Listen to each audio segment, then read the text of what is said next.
Hello everyone, welcome to Kavisha IAS. आज हम लोग जो टॉपिक डिस्कस करेंगे वो है अबॉर्शन राइट्स इन इंडिया। तो देखते हैं कि ये टॉपिक क्यों इम्पोर्टेंट है अभी। तो एक मैरिड वुमन ने सुप्रीम कोर्ट को अप्रोच किया था 26 वीक्स प्रेगनेंसी टर्मिनेट करने के लिए। तो सुप्रीम कोर्ट से परमिशन मांगे थे ये अपना प्रेगनेंसी टर्मिनेट करने के लिए, because she was suffering from post partum depression. तो ये पोस्ट पार्टम डिप्रेशन क्या होता है, क्योंकि ये भी आपको समझना चाहिए, क्योंकि अभी यूपीएससी में प्रीलिम्स में छोटा छोटा क्वेश्चन पूछ लेता है। तो ये पोस्टपार्टम डिप्रेशन एक चीज़ होता है जिसमें आप चाइल्ड बर्थ के बाद feelings of depression, sadness, anxiety होता है। इसमें क्या होता है, जो मदर है बेबी का केयर ठीक ठाक से ले नहीं सकती है। तो ये टॉपिक यूपीएससी के लिए क्यों इम्पोर्टेंट है।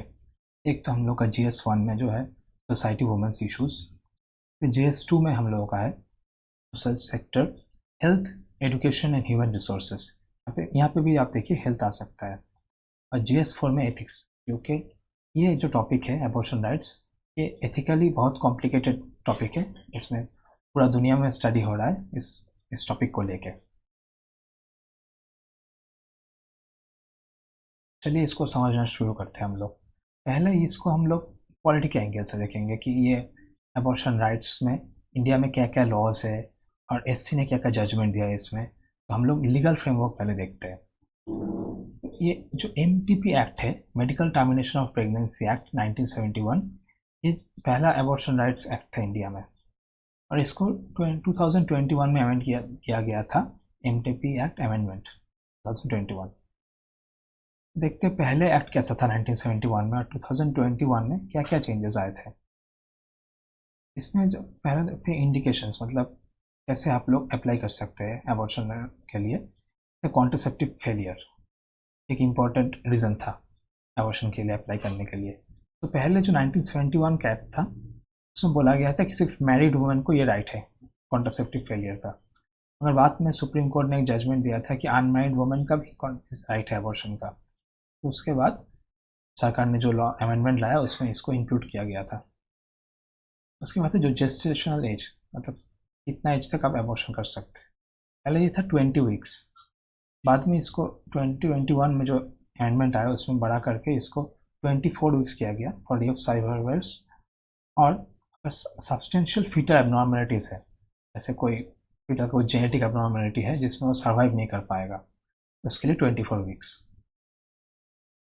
और जो कैसा परमिशन कैसा लगता है मेडिकल प्रैक्टिशनर का एबॉर्शन के लिए, पहले ये था 12 वीक्स तक एक मेडिकल प्रैक्टिशनर का परमिशन से हो जाता है, और 20 वीक्स तक 2 मेडिकल प्रैक्टिशनर का परमिशन चाहिए था।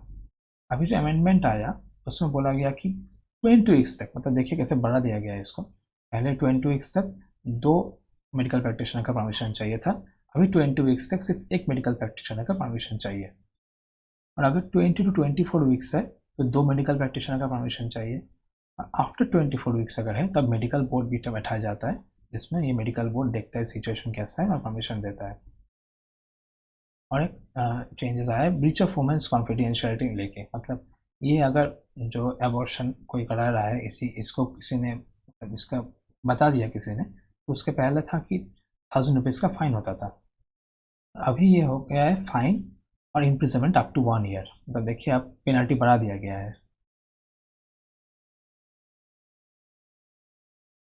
तो अभी ये एक आर्टिकल 21 के अंडर कोर्ट ने, जो मैंने पहले बोल रहा था कि मैरिड वुमेन अनमैरिड वुमेन में एक डिफरेंस था पहले 1971 एक्ट में कि सिर्फ मैरिड वुमेन को परमिशन था अबॉर्शन के लिए। तो ये कोर्ट ने, सुप्रीम कोर्ट ने रूल किया आर्टिकल 21 के अंडर में कि rights of reproductive autonomy, dignity and privacy under article 21 of the constitution gives unmarried women the right to choice. मतलब ये राइट टू चॉइस जो है आर्टिकल 21 के अंडर, ये बहुत मैरिड वुमेन और अनमैरिड वुमेन दोनों को है। तो सेक्शन 312 ऑफ आईपीसी, ये भी एक आईपीसी का सेक्शन है जिसमें अनकंडीशनल अबॉर्शन इनलीगल किया गया है इंडिया में। अनकंडीशनल अबॉर्शन मतलब कोई रीजन के बिना जो अबॉर्शन होता है वो इलीगल है। तो चलिए अभी इसको GS4 का एथिकल पर्सपेक्टिव से देखते हैं, क्योंकि इसका जो मेन एबॉर्शन का इशू है वो एथिकल है। तो इसमें डिबेट दो तरह का है, एक प्रो चॉइस और एक प्रो लाइफ। तो ये प्रो चॉइस क्या है, इसमें प्रो चॉइस में बोला गया है कि जो मदर है उसका चॉइस ज़्यादा इंपॉर्टेंट है, the choice of the child bearer.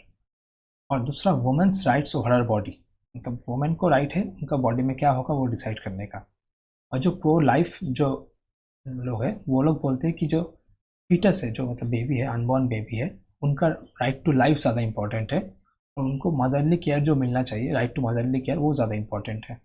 और आप लोग ये डायग्राम देखें, अबॉर्शन एक साइड में प्रो लाइफ और एथिकल डिलेमा।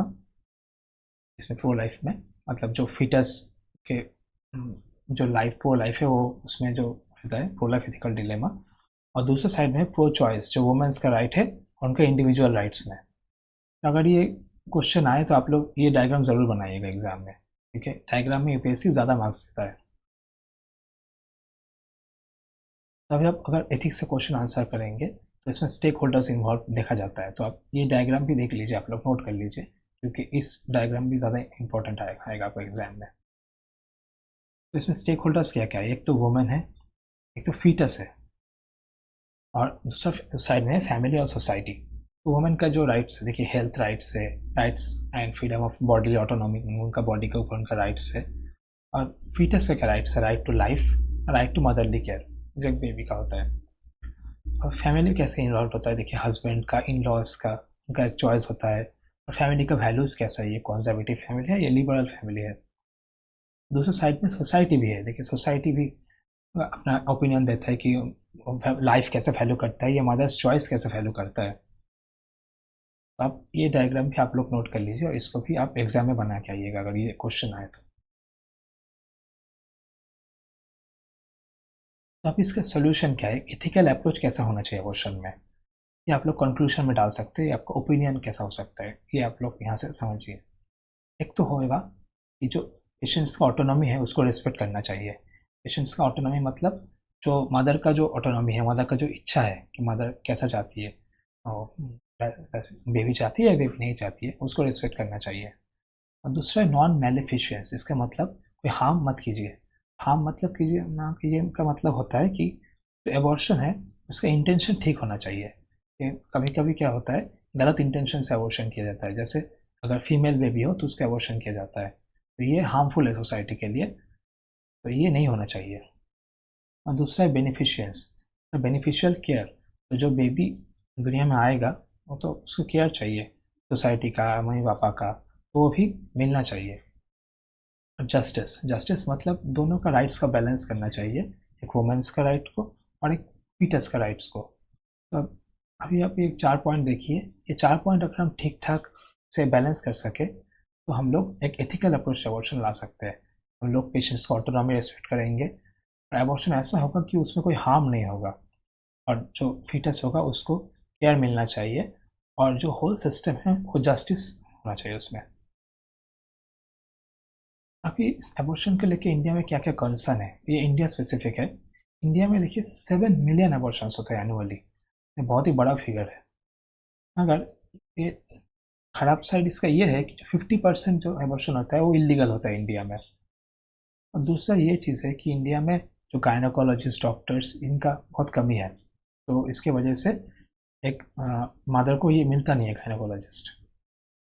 और जो इलीगल अबॉर्शन जो होता है इंडिया में ये बहुत रैम्पेंट है, आपको अभी मैंने बोला कि 50% अबॉर्शन इलीगल होता है। इसमें क्या होता है, एक तो मैटरनल मॉर्टेलिटी बढ़ता है, क्योंकि जो इलीगल अबॉर्शन होता है ये छोटा मोटा क्लिनिक में होता है, उसमें मम्मी है उनको मेडिकल केयर अच्छे से नहीं मिलता है। और जो फीमेल इन्फेंटिसाइड है उसमें क्या हो रहा है, जो सेक्स रेशियो डिक्लाइन कर रहा है। तो अभी देखिए जो सुप्रीम कोर्ट ने बहुत अच्छा अच्छा जजमेंट दिया है इसको लेके, हम लोग ये देखते हैं। सुप्रीम कोर्ट ने बोला है कि the rights of unborn child and women's autonomy must be balanced. ये भी आप कंक्लूजन में डाल सकते हैं आंसर को अपने एनरिच करने के लिए।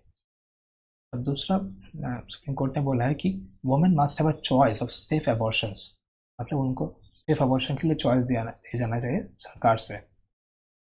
और अगर कोई अनवांटेड बेबी आ गया दुनिया में जो मम्मी नहीं चाहती है, और मम्मी टेक केयर नहीं कर पा रही है उसको वेरियस रीजन से, तो उनको स्टेट का रिस्पॉन्सिबिलिटी है कि वो उन अनवांटेड बेबीज का केयर ले। तो इसमें अभी देखते हैं कि यूपीएससी में पहले कैसे क्वेश्चंस पूछा गया था, क्योंकि ये टॉपिक बार बार घुमा फिरा के आया है वुमेन्स राइट्स लेके, एबॉर्शंस लेके। तो इसी साल एक क्वेश्चन आया था, explain the constitutional perspectives of gender justice with the help of relevant constitutional provisions and case laws. अभी देखिए जेंडर जस्टिस जो टॉपिक है ये वुमेन्स राइट्स आता है इसमें। तो अभी इसमें हम लोग जो पढ़े यहाँ पे अभी, ये बहुत इंपॉर्टेंट है इस जेंडर जस्टिस में। ये देखिए इसमें कॉन्स्टिट्यूशनल प्रोविजन से पूछा गया है और केस लॉ से पूछा गया है। तो अभी ये टॉपिक, अगर ये क्वेश्चन आपका आया था तो आप इस वीडियो को देख के आराम से आंसर कर सकते थे इस क्वेश्चन को। तो नेक्स्ट जो क्वेश्चन आया था ये प्रीलिम्स 2017 में आया था। ये बोला गया था कि ग्लोबल जेंडर गैप इंडेक्स कौन सा ऑर्गेनाइजेशन पब्लिश करता है। ये भी ग्लोबल जेंडर गैप इंडेक्स बहुत इंपॉर्टेंट क्वेश्चन है, यही बार बार आ चुका है। So I hope you like this video. If you like this video, please like and subscribe this channel.